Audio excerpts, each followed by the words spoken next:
Our second talk today, glad to have Curt Smith here.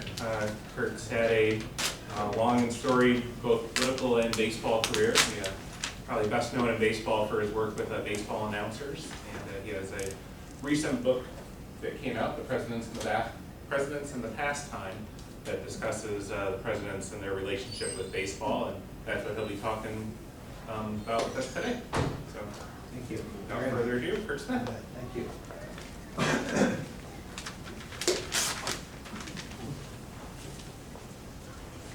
Well, I appreciate that very much. First of all, let me say a couple things about Pat's wonderful talk. First of all, forgive my tie. I generally don't dress this way. Believe it or not, I'm on my way to the University of Rochester, my day job, and where I teach. And there's an event later this afternoon where I actually have to dress up. It's just the supreme irony, because, as you know, part of a teacher's job in college is to dress down as much as you possibly can. So this is quite an aberration for me. When Pat used the term memory lane, he hit a nerve. 1961, in a sense, was my coming of age as a Red Wing fan, and it was not simply the year of Boone Powell and of course of Luke Easter, but of Bob Johnson. Bob Johnson, I think, 1961 may have been certainly his high meridian. It may have been the only year that he played with the Red Wings. They're certainly one of the best. But they had a wonderful team. They do very, very well. And what a wonderful time in which to become a Red Wing fan. It's a great identity. And to be a baseball fan, you couldn't go anywhere. Ryan mentioned that I've written about baseball broadcasting. And as anyone who was with us at the time knows, you couldn't go anywhere. To Lake Ontario, to Letchworth Park, have a radio with you or not, and not hear the voice of Mel Allen doing Yankees games. I mean, he was like an extended member of the family, with a voice more distinctive and better than any of us. So it was a great summer in which to love the game.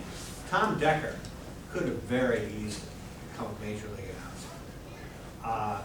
You know, that's the view of someone who has written a bit about this, but what a voice he had. And I remember him doing tape play games, and the ticker would be in the background, and it was just wonderful. And he didn't pretend as if he were somehow at the park like many other broadcasters did. He put the ticker, the wire ticker, right on live, if I'm not mistaken, by the microphone, so that you could hear it. And very authoritative, very honest, and we were very blessed to have him. He could have been in the bigs, could have been a voice of the game. Went on to do other marvelous things instead. When Pat talked about his demonstrating his lack of baseball talent, Pat, trust me, you have a lot of company, including yours truly. I suspect my moment of revealing that talent came long before yours. It's amazing. I didn't know that Luke Easter had called people bum, but he had a lot of company. I think of Babe Ruth calling everyone kid. Dizzy Dean, the great announcer, called everyone Pudna. And during the broadcast on CBS Television Game of the Week, whenever he met anyone, he would call them Pudna. And it was so marvelously phrased that people actually came away thinking, my God, he knew my first name because he called me Pudna. So I'm sure Bob worked quite well with Luke Easter as well. And finally, a note on Joe McCarthy before I begin. Marsh Joe, buried in Buffalo, the environs of Buffalo, where he lived, of course, for the last 30, 40, 45 years of his life. He had a farm there, and known as, according to the Sporting News, the greatest manager of all time. But I would like to thank you for that introduction, and again, Pat, for that terrific speech. I want to thank all of you for being here. As its title suggests up there, The Presidents in the Pastime, the History of Baseball in the White House, explores the link between two institutions, the presidency and baseball, and only in America twinning of the heart. Things that we think we know a great deal about, even if we don't. That includes most decidedly me. Our link to baseball begins before there even was a presidency, to the winter of 1777-78, where the future father of our country played rounders, a baseball antecedent imported from Britain, our mother country. Then General George Washington played catch with his aide-de-camp for hours. How did he have time to forge a revolution? By 1860, freedom won but Civil War ahead, friends of Abraham Lincoln arrived in Springfield, Illinois during a town baseball game to tell Abe that he had enough votes to become the Republican nominee. And he responded this way: "I'm glad to hear of their coming, but they'll have to wait a few minutes for me to have another turn back." This is a man already with his priorities very clear. Such stories evoke Lincoln's humanity, even now to us. By contrast, if you look at his successor, Andrew Johnson, baseball, in fact, to him, seemed to be an object of supremacy because he gave government clerks and employees time off to watch it. Late 19th century presidents acclaimed the sport from Grover Cleveland to William McKinley. Then came the only president who despised the pastime, except you don't know about it because he couldn't say a word, not a syllable. In 1901, Theodore Roosevelt was assassinated when McKinley was, or became president rather, when McKinley was assassinated just down the road a piece in Buffalo. Theodore Roosevelt had, or would explore the Amazon, kill big game, and charge up San Juan Hill. Nothing defeated him but baseball. TR hated it. Hated it because it was too gentle. No blood, no gore, no death, boring. It was also overwhelmingly popular, which put Roosevelt, as the Brits would say, in a sticky wicket.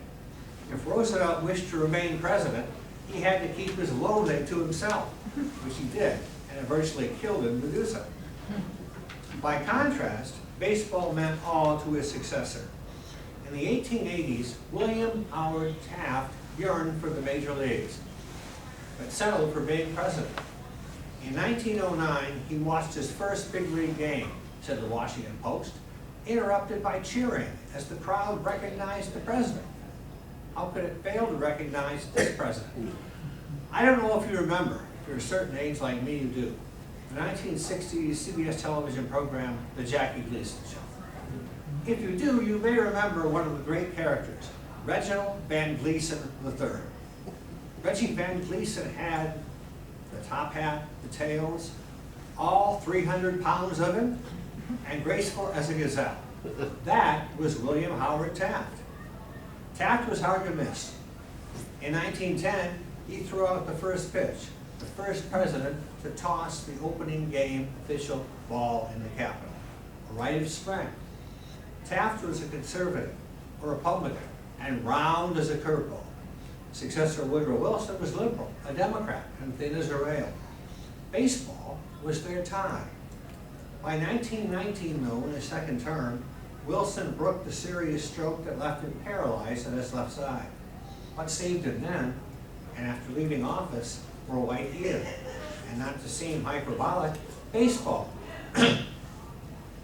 Wilson's boyhood notebook showed a hand-scribbled diagram of a baseball diamond.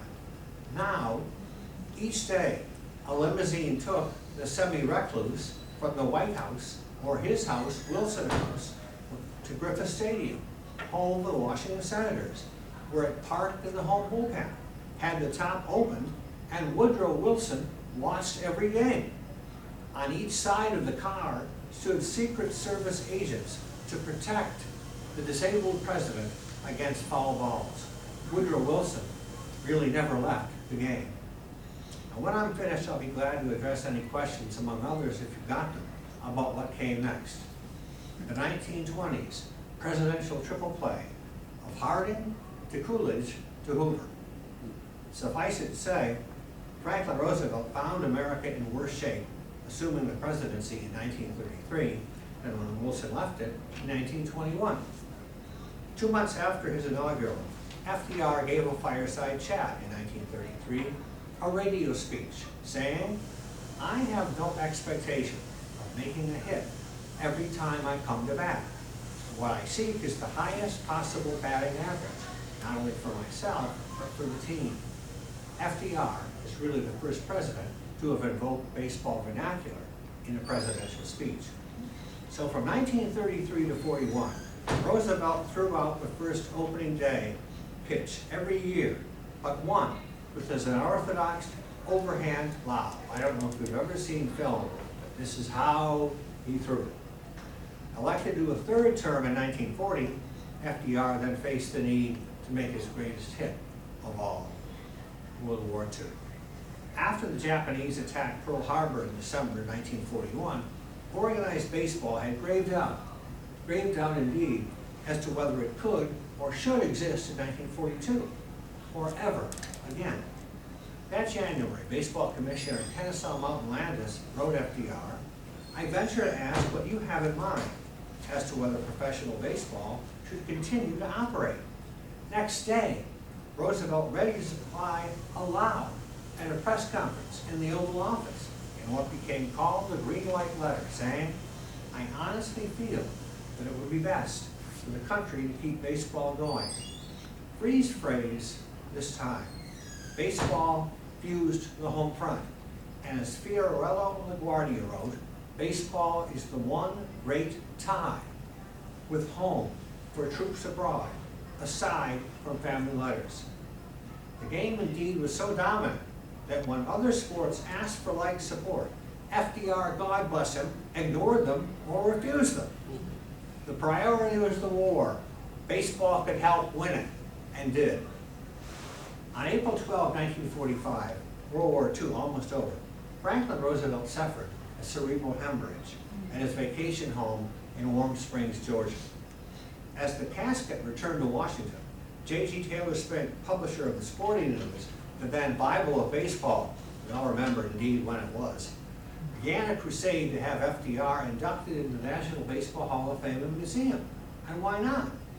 Today, you can count them, 317 plaques in the Hall of Fame honor all inductees, managers and umpires and executives and players. None, not one read, saved baseball. Franklin Roosevelt saved baseball. In this book, major league officials and executives, in fact, affirm this. Their quotes are testimony. You might think that FDR joining a place enshrining baseball would be alarmed, if for no other reason than as a thank you note for his having saved it. Still, he was rejected in 1945 and is not inducted today. Why? The men of that time are dead. Yet research tells me that the Hall's Old Timers Committee spurned Roosevelt in 1945 because its conservative members disdained his liberal policies and persona. This shows why politics has no place at baseball's sacred site. It also mocked the memory of 16 million Americans who served in the armed forces and for whom baseball was by far their favorite sport. To honor them, in my view, by finally inducting Franklin Roosevelt would be a great thing. The Hall's renamed Veterans Committee do a great way to affirm baseball as the national pastime, too. In 1946, successor Harry Truman, just a little bit different in style from FDR, commenced the season by throwing out the first ball for the first time since before America had joined the war. Harry had a blast. Anytime he threw out the first ball. One year, he threw out the opening pitch right-handed. Another year, he threw it out left-handed. Another year, he brought both arms, put the ball in it, cupped him, and threw it this way. In coming years, the real fan of the family, Harry said of wife Bess, regularly watched baseball on TV and heard by radio games from the famous and recently built second floor Truman balcony of the White House, overlooking the South Lawn. There, Mrs. Truman heard the late and great voice of the Washington Senators call a team so bad that he is alleged to have omitted ever saying who was ahead.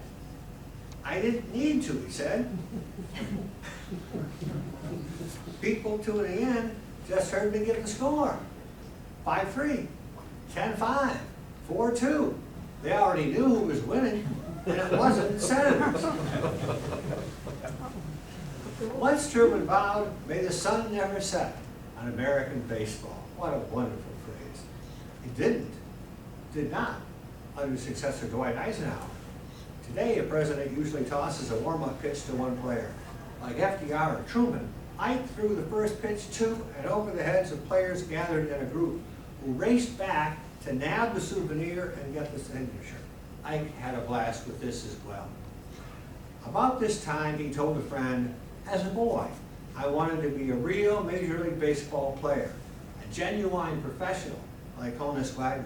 My friend said that he'd like to be President of the United States. Neither one of us got our wish. Ike left office as our then oldest president at 70. John F. Kennedy was its youngest elected at 43. His grandfather, Honey Fitzgerald, throwing out the first ball as mayor of Boston in 1912 to inaugurate Fenway Park, home, incidentally, of the once again world champion Boston Red Sox, in case you missed it. Under Ike, baseball's titan had been Mickey Mantle. His greatest year, his Triple Crown of 1956. Mick was 4 decades Ike's junior. By contrast, Kennedy's tie was to a player almost as old as he was. In 1960, JFK, then 42, was running for president when he approached the Cardinal Stan Musial, 39, who I believe played here briefly, did he not, in Rochester in 1941. Right. And he said to Musial, Stan, they tell me you're too old to play baseball, and I'm too young to be president, but maybe we'll fool them. They did.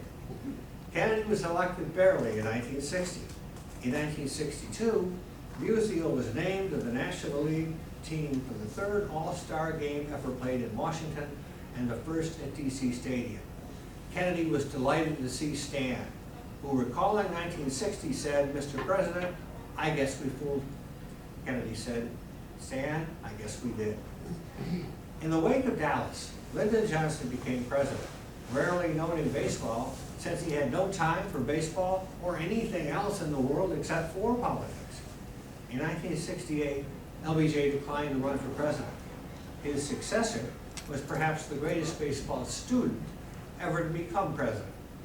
In 1965, Richard Nixon, then a private citizen, was offered 2 posts by the pastime: director of baseball's player union, he would have been the first, then commissioner. Declining both, he became president in 1969 and hosted an all-star gala at the White House to hail baseball's centennial anniversary, preceding the All-Star game. Nixon ad-libbed so poignantly to active players and Hall of Famers that Commissioner Bowie Kuhn said that he had planned to make a statement about what a fine fan the president is, but that now nothing needed to be said. Nixon evoked Walter Mitty, amazed that he had finally made the team. In a 1972 press conference, the president was asked if he would be willing to name your all-time baseball team. As modern era American League manager, Nixon named that master linguist, Casey Stengel, inventor of the convoluted language Stengelese, later saying of Stengel, the essence of diplomacy is to confuse the opposition. The opposition never knew what Casey was talking about. Casey always knew. And then Nixon said, if I had it to do over again, I would have named Casey Secretary of State.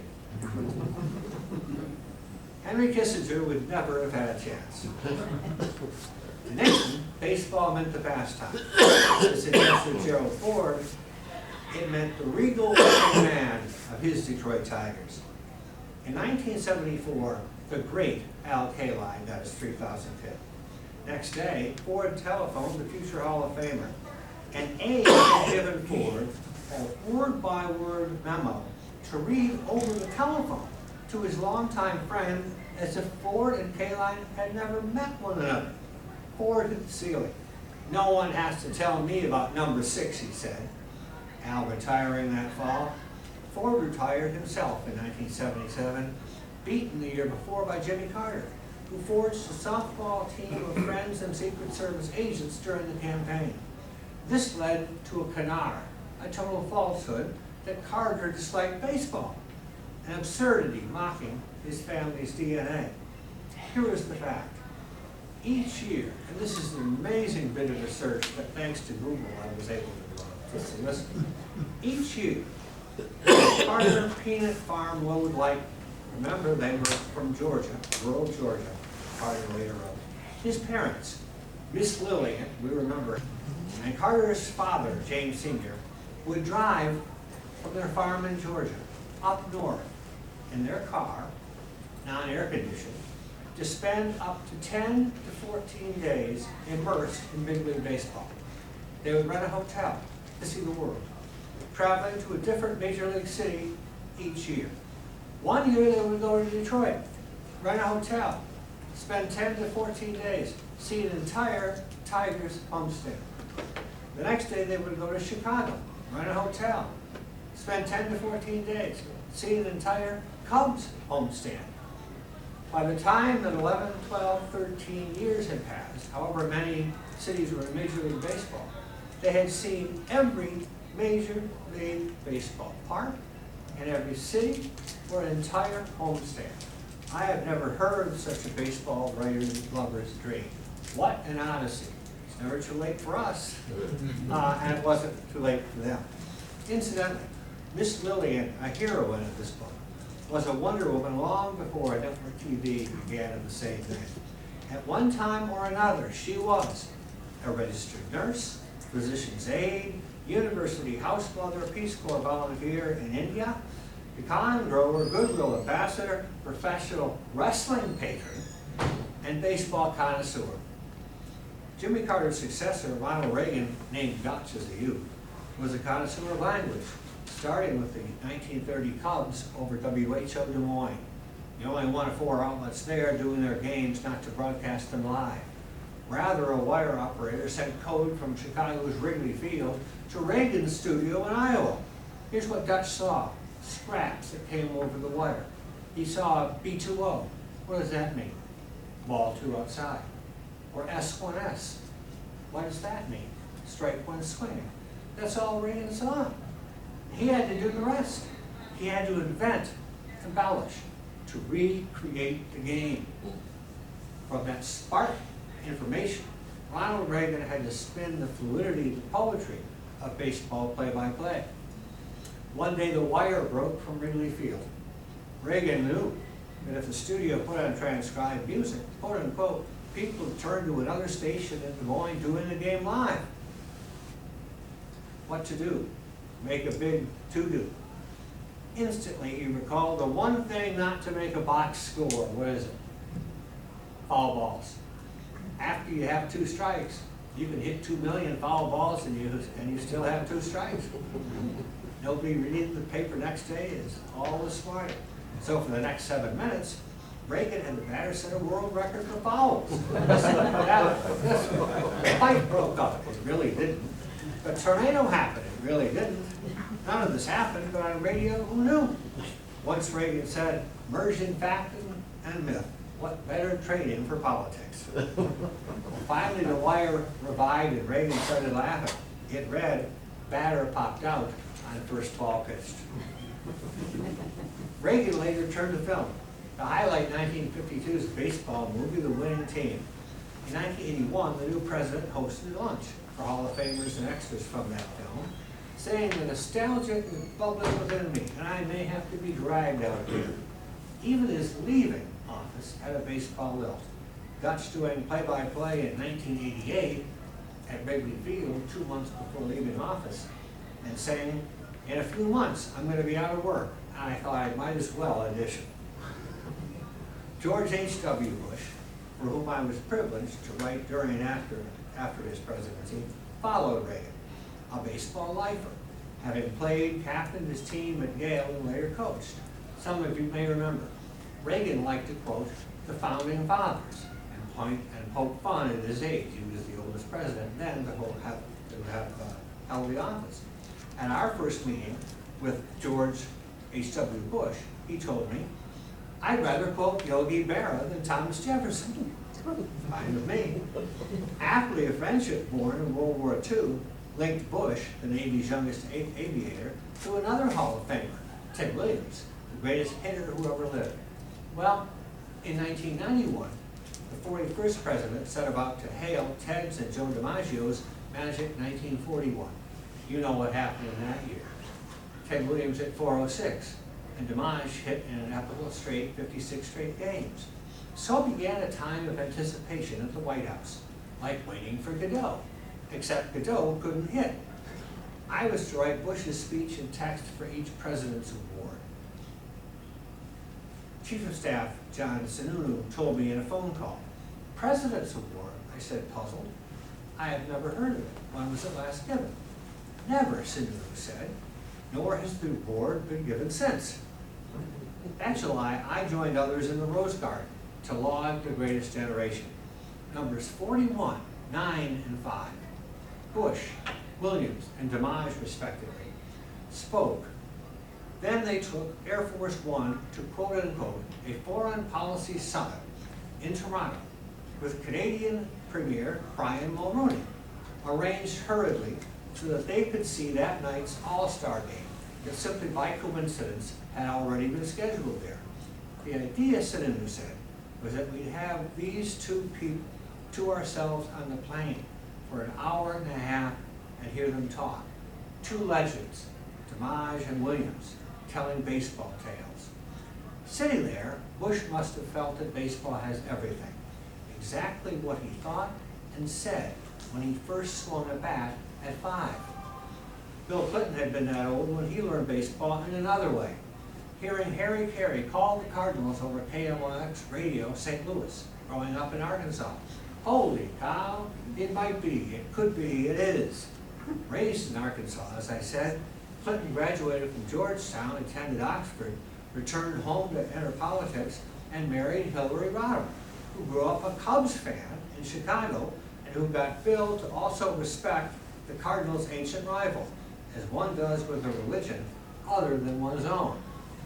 After 1993, becoming president, Clinton helped baseball retire Jackie Robinson's uniform number 42 and broadcast the game, in which Cal Ripken passed Lou Gehrig's game-played streak. I'm sure all of you remember this. It happened in 1995. Clinton was sitting next to Orioles voice John Miller when Ripken homered. John started calling it, but the president, with his own mic, began yelling, "Go, go, yes!" So what did Miller do? What could he do? He couldn't grab Miller's mic, so he began background music. For John, at first miffed, reason prevailed. "I got to thinking," said Miller, a great admirer of the 42nd president. "I can now put in my resume. Worked with President Bill Clinton, a very close friend." Clinton left office in January 2001. That September 11th, terrorists seized and crashed 4 planes, including 2 that destroyed New York's Twin Towers. On October 30th, George W. Bush was to throw out the first ball before Game 3 of the World Series at Yankee Stadium. That night, 9/11, still ran raw. Bush got a roaring ovation as he left the Yankees dugout, passed the first base line, and approached the mound. He ready to throw to a catcher behind the plate. Very difficult, as any practitioner of the art knows. Add the fury in the seat and every tear, the emotion overwhelmed. Bush wound up and threw, as all of us remember it who watched on television or at the game, and threw a perfect strike for the Yankees catcher, as if the ball had been placed in the glove. The crowd exploded, its cry for primal justice piercing the Bronx air. Slowly Bush left the field, Gary Cooper at high noon. For W, that night topped even 2005's joy of welcoming baseball back to Washington, ending an unforgivable void of 34 long years. 4 years later, Barack Obama succeeded Bush. In 2014, he became the first president to visit Cooperstown since Martin Van Buren in 1839, and Obama became the first in office to enter baseball's shrine since its 1939 debut. From Obama, 2 baseball themes emerged. First was loyalty, his knowledge that Chicago Southsiders loved the White Sox, the beloved Pale Hose. In 2010, the hometown Washington Nationals expected him to wear their cap while throwing out the first pitch. Instead, Obama hid a White Sox hat in his glove, whipped it out when set to throw on the mound, put on a Chicago chapeau, turned around, arced his first pitch, impressing even a Republican. The second theme was of Jackie Robinson's breaking baseball's color line in 1947. Obama proudly wore that club throughout. In 2017, Obama was succeeded by the former senior captain and star first baseman of the New York Military Academy baseball team. As a hitter, said a mate, Donald Trump had quote-unquote wanted to overpower people. To Rolling Stone magazine, Trump's coach, Ted Tobias, said, "We had Phillies and Red Sox scouts to watch him. They wanted to sign him, but he wanted to go to college. Trump didn't want to make baseball money," he said. He wanted to make real money, and he did make real money. Too bad. It would have been quite a show. Traits that in 2016 made Trump Trump, and have ever since, bloomed early on.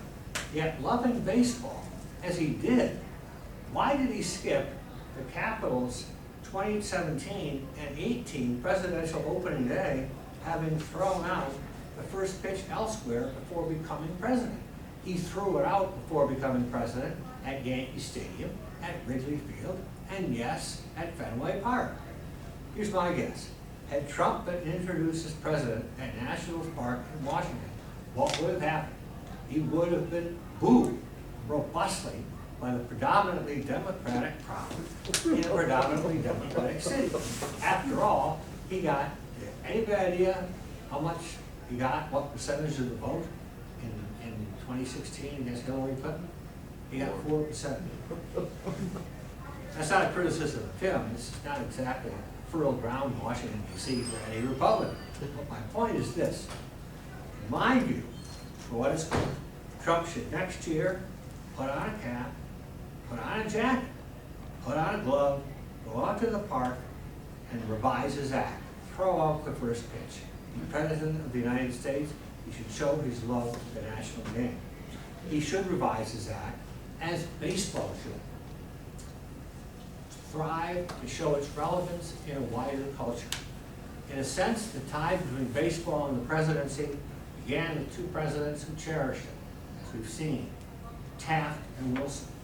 It ends with other presidents who love the pastime too. Baseball must do what Franklin Roosevelt urged in the speech he was writing when he died in 1945. Move forward, Roosevelt wrote, with strong and active faith. For the years from now, an American child will feel as you have, as I have, that two of the most beautiful words in the English language are these. Are what? Play ball. You got it. Thank you very much.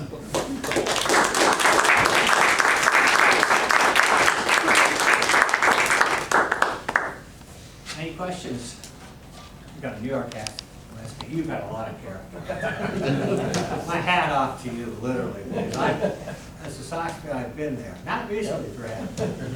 You know, my students at class at U of R think, you know, they don't know what it's like to be a Red Sox fan, a real Red Sox fan, or your case. Well, thank you very much. That's very good. Thank you.